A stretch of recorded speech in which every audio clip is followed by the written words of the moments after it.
दोस्तों, कहते हैं कि भारतीय शेयर बाजार में इतना पैसा है कि वो पूरे देश के पैसों की प्यास बुझा सकता है।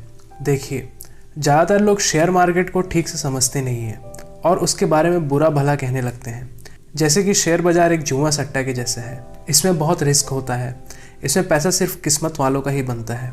लेकिन ऐसा वही लोग कहते हैं जिन्हें इसके बारे में या तो सही जानकारी नहीं होती या वो किसी फिल्म को देखकर अपने से ही तर्क लगाना शुरू कर देते हैं। और वही कोविड-19 के बाद यंग लोगों में इसकी रुचि ज़्यादा दिखाई दी है, क्योंकि उस वक्त सभी के पास खाली समय था कुछ सीखने का, ऑनलाइन पैसा कमाने का, तो लोगों ने शेयर मार्केट की ओर अपनी रुचि दिखाई। पर कोविड के पहले तक कई लोगों को शायद ये भी नहीं पता था कि शेयर मार्केट होती क्या है।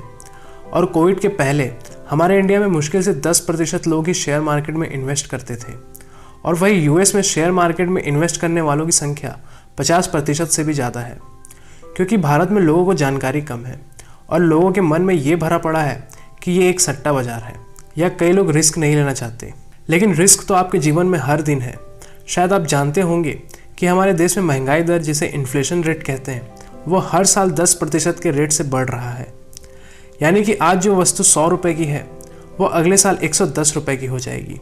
और पेट्रोल डीजल के दाम तो आप सब देख ही रहे हैं। और हर आदमी अपना पैसा बैंक में डालकर ये सोचता है कि हमने सेविंग्स की है।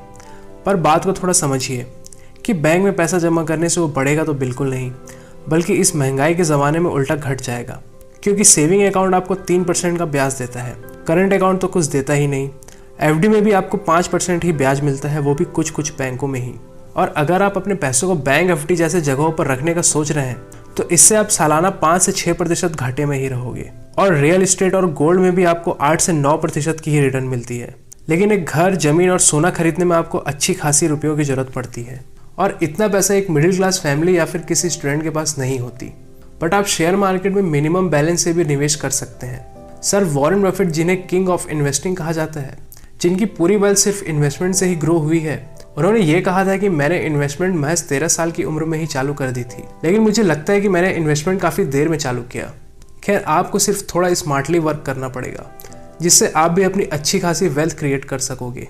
अब आते हैं हम मेन पॉइंट पर कि शेयर मार्केट आखिर क्या होती है और काम कैसे करती है। दोस्तों, शेयर मार्केट का मतलब है हिस्सेदारी बाजार, जहाँ पर शेयर का मतलब होता है हिस्सेदारी और मार्केट का मतलब बाजार। जैसे हम बाजार जाकर सामान, सब्जी वगैरह खरीदते हैं, वैसे ही शेयर बाजार में हम कंपनी के हिस्सेदारी को खरीदते और बेचते हैं। दोस्तों, अब बात करते हैं कि शेयर बाजार काम कैसे करती है। इससे पहले एक सिंपल एग्जांपल से समझते हैं। ये बिल्कुल आपके अपने बाजार जैसा ही है, या आप कह सकते हैं कि ये एक ऑक्शन मार्केट की तरह है।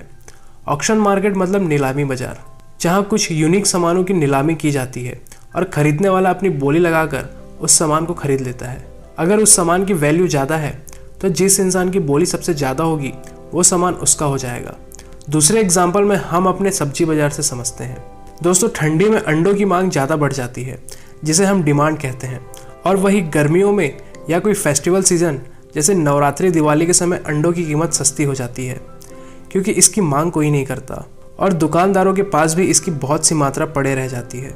मतलब कि जिस वस्तु की मांग ज़्यादा है और सप्लाई कम है तो उस वस्तु की कीमत में वृद्धि होगी, और जस्ट इसके ऑपोजिट, जिस वस्तु की सप्लाई ज़्यादा है और डिमांड कम है उस वस्तु की कीमत घटेगी। तो ऐसा ही बिल्कुल शेयर मार्केट भी काम करता है। जिन शेयरों की डिमांड ज़्यादा होती है तो उसकी कीमतों में भी बढ़ोतरी होती है, और जिन शेयरों की डिमांड कम होती है, जिसे कोई लेना नहीं चाहता, तो उसकी कीमत भी गिरते जाती है। अब हम बात करते हैं कि शेयर बाजार में निवेश कैसे करें। दोस्तों, भारत में प्रमुख 2 एक्सचेंज हैं।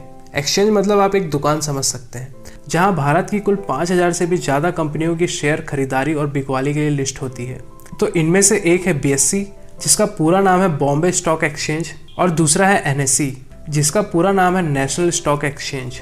और दोस्तों, सेंसेक्स BSE में लिस्टेड कंपनियों की कीमतों को दिखाता है और निफ्टी 50 NSE में लिस्टेड कंपनियों की कीमत को दिखाता है।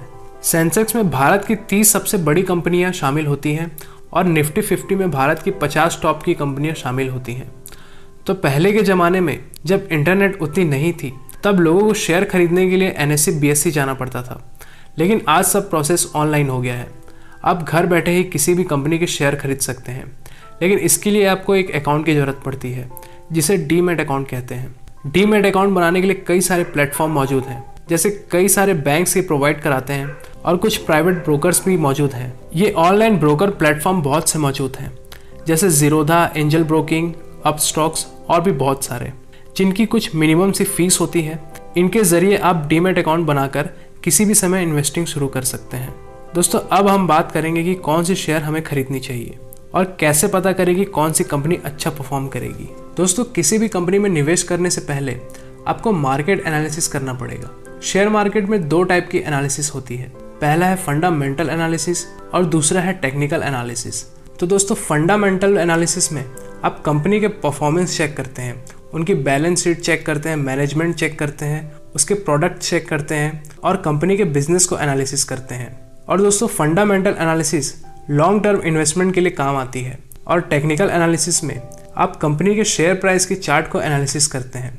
इसके अंदर भी कई तरह के एनालिसिस होते हैं, जैसे कई सारे टूल्स लगाकर या डिमांड और सप्लाई जोन का अंदाज़ा लगाकर। यदि आप शेयर मार्केट में नए हैं और आपको नहीं पता कि कौन सी कंपनी में निवेश करना है, तो निवेश करने से पहले आपको एनालिसिस करना सीखना पड़ेगा।